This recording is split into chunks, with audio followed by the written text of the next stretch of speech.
Hacker আপনার গুরুত্বপূর্ণ তথ্য খুব সহজেই চুরি করে নিয়ে যেতে পারে, সেটা যে কেউ হোক না কেন, নজর যদি পড়ে আপনার উপর। Please verify.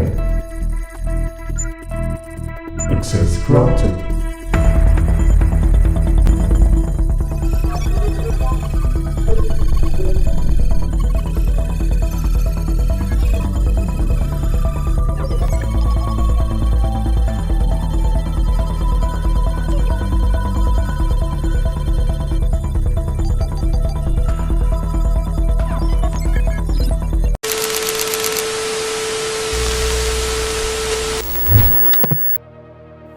আপনি হয়তো জানেন না আপনার উপর হ্যাকার নজর রাখছে।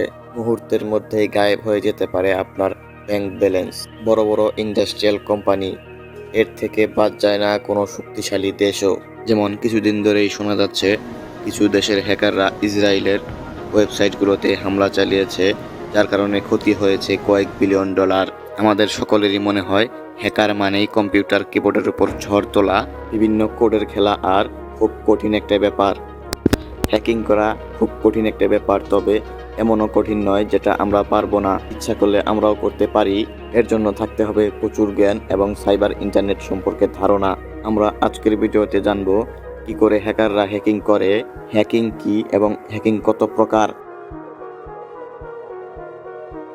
আমরা প্রথমে জানবো হ্যাকাররা কি করে হ্যাক করে। হ্যাকিং করার জন্য কিছু স্টেপ রয়েছে, সেটি হচ্ছে phishing, malware, brute force attack, social engineering, spear, injection, man in the middle attack. এগুলো হচ্ছে কিছু মাধ্যম যার মাধ্যমে হ্যাকাররা হ্যাক করে। এখন আপনারা বলতে পারেন এগুলো কি, কিছুই তো বুঝলাম না। সবকিছুই জানাবো, কিছুক্ষণ অপেক্ষা করুন, আপনারা নিজেরাই বুঝতে পারবেন। ফিশিং হচ্ছে এমন একটা ট্র্যাপ যার মাধ্যমে আমাদের বোকা বানিয়ে সবকিছুই চুরি করতে পারে। যেমন আপনার সামনে ভুয়া মেসেজ, ভুয়া ইমেল এগুলো আসতে পারে অবশ্যই। এমনকি ব্যাংক অ্যাকাউন্ট, ক্রেডিট কার্ডের নাম্বার সহ সবকিছুই কপি করে পাঠাতে পারে হ্যাকাররা। আমরা যখন ইউটিউব বা ফেসবুক দেখি তখন বিভিন্ন লোভনীয় অফার আসে, যার মাধ্যমে আমরা আকর্ষণীয় হয়ে সেটাতে ক্লিক করি। ক্লিক করার জন্য আমাদের সব তথ্য চলে যায় হ্যাকারের হাতে। এরপরে আছে ম্যালওয়্যার। এর মাধ্যমে ভাইরাস, ওয়ার্ম, ট্রোজান, র্যানসমওয়্যার ইত্যাদি ব্যবহার করে কম্পিউটার বা মোবাইলে প্রবেশ করা। এগুলোর মাধ্যমে হ্যাকাররা ফাইল নষ্ট করতে পারে, নিয়ন্ত্রণ নিতে পারে বা পাসওয়ার্ড চুরি করতে পারে। এরপরে আছে ব্রুট ফোর্স অ্যাটাক, যাকে সহজে বলা যেতে পারে পাসওয়ার্ড ট্র্যাকিং। এটা বলেই শেষ দেব, কারণ সবগুলো বলতে গেলে অনেকটা সময় লাগবে, আপনারা বোরিং হয়ে যাবেন। পাসওয়ার্ড ট্র্যাকিং হচ্ছে একের পর এক পাসওয়ার্ড চেষ্টা করে সেটাকে লগ ইন করা, তার উপর কব্জা বসানো। এটা মূলত আপনারাও করতে পারবেন। এর জন্য কোনো জ্ঞানের প্রয়োজন হয় না, সাধারণ কিছু জানলেই হয়। এর জন্য কিছু ওয়েবসাইট বা অ্যাপ রয়েছে যার দ্বারা আমরা পাসওয়ার্ড মিলিয়ে খুব সহজেই হ্যাক করে নিতে পারি।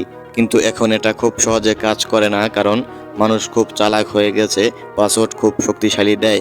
এখনো অনেক মানুষ পাবেন যারা দুর্বল পাসওয়ার্ড ব্যবহার করে। তা যাই হোক, এই তিনটে বলে শেষ করলাম। আমরা চলে যাই ভিডিওর পরবর্তী ধাপে। হ্যাকারদের মধ্যে রয়েছে তিন ধরনের হ্যাকার, যেমন হোয়াইট হ্যাকার, গ্রে হ্যাকার আর ব্ল্যাক হ্যাকার। হ্যাকারদের মধ্যে এতগুলো ভেরিয়েন্ট থাকার সত্ত্বেও হ্যাকিং কিন্তু করে একইভাবে। এদের মধ্যে সবসময় হোয়াইট হ্যাকার ভালো কাজ করে। এরা মূলত সরকারি ও বেসরকারি কোম্পানিগুলোতে চাকরি করে সাইবার আক্রমণ থেকে রক্ষা করে। এসব বিষয়ে আপনি ট্রেনিং নিয়ে শিখতে পারেন। অনেক প্রতিষ্ঠান রয়েছে, সেগুলোতে এরকম ধরনের হ্যাকিং শিক্ষা দেওয়া হয়। এবার আমরা জানবো গ্রে হ্যাকার সম্পর্কে। গ্রে হ্যাকাররা মূলত এমন এক ধরনের হ্যাকার যারা কখনো কখনো নৈতিক বা বৈধ উদ্দেশ্যে কাজ করে, আবার কখনো কখনো অনৈতিক বা সন্দেহজনক কার্যকলাপে জড়িয়ে পড়ে। তারা সাধারণত সিস্টেম বা নেটওয়ার্কের দুর্বলতা খুঁজে বের করে এবং সেই তথ্য সংশ্লিষ্ট সংস্থাকে না জানিয়ে করতে পারে, অথবা তা নিজের কাছে রেখে দিতে পারে। তাদের কাজের উদ্দেশ্য সবসময় খারাপ নয়, তবে কখনো কখনো তাদের কর্ম ভয়ঙ্কর হতে পারে। এটা আমি সংক্ষিপ্ত গ্রে হ্যাকারের একটি কার্যকলাপ তুলে ধরলাম। এবার আমরা প্রবেশ করব হ্যাকিং এর কালো দুনিয়ায়, যেখান থেকে প্রায়শই লোগোই ধোঁকা খেয়েছে, প্রতারণার শিকার হয়েছে। এটা আর কেউ নয়, এটা হচ্ছে ব্ল্যাক হ্যাকার। ব্ল্যাক হ্যাকার হলো এমন হ্যাকার যারা সাইবার সিকিউরিটি সিস্টেম অনুপ্রবেশ করে অবৈধভাবে ক্ষতি সাধন করে বা ব্যক্তিগত লাভের উদ্দেশ্যে কাজ করে। তাদের কাজ সাধারণত অন্যদের ক্ষতি বা তথ্য চুরির জন্য থাকে এবং তারা আইনের বিরুদ্ধে কাজ করে। ব্ল্যাক হ্যাট হ্যাকাররা সাধারণত সিস্টেমের দুর্বলতাগুলি খুঁজে বের করে এবং সেগুলি ব্যবহার করে, যেমন ডেটা চুরি করে, সাইবার আক্রমণ করে বা ফিশিং ইত্যাদি আরও বিভিন্ন ক্ষতি করে। হ্যাকাররা মূলত ডার্ক ওয়েব ব্যবহার করে, যার মাধ্যমে তারা অবৈধ কর্মকলাপ চালায় যেখানে সাধারণ সার্চ ইঞ্জিন দিয়ে অ্যাক্সেস করা সম্ভব নয়। সেই জন্য তারা ডার্ক ওয়েব ব্যবহার করে বিভিন্ন তথ্য এবং ডেটা চুরি করে। এছাড়াও ডার্ক ওয়েব দিয়ে বিভিন্ন সরঞ্জাম বিক্রি করে যেটা মানুষের জন্য ক্ষতিকর। ডার্ক ওয়েব সাধারণ মানুষ ব্যবহার করতে পারে না, এটা শুধু হ্যাকাররা আর সরকারই ব্যবহার করতে পারে। সেই জন্য আপনারা যে কোনো পাসওয়ার্ডটি শক্তিশালী দেবেন যাতে হ্যাকার হ্যাক করতে না পারে। এছাড়াও বিভিন্ন লোভনীয় অ্যাড থেকে দূরে থাকবেন, এটা আপনাদের জন্য ভালো। এই ছিল আমাদের হ্যাকিং বিষয়ক আজকের ভিডিওটি ভালো লাগলে লাইক দিয়ে সাবস্ক্রাইব করে রাখুন। আজকের মতো বিদায় নিলাম, ধন্যবাদ।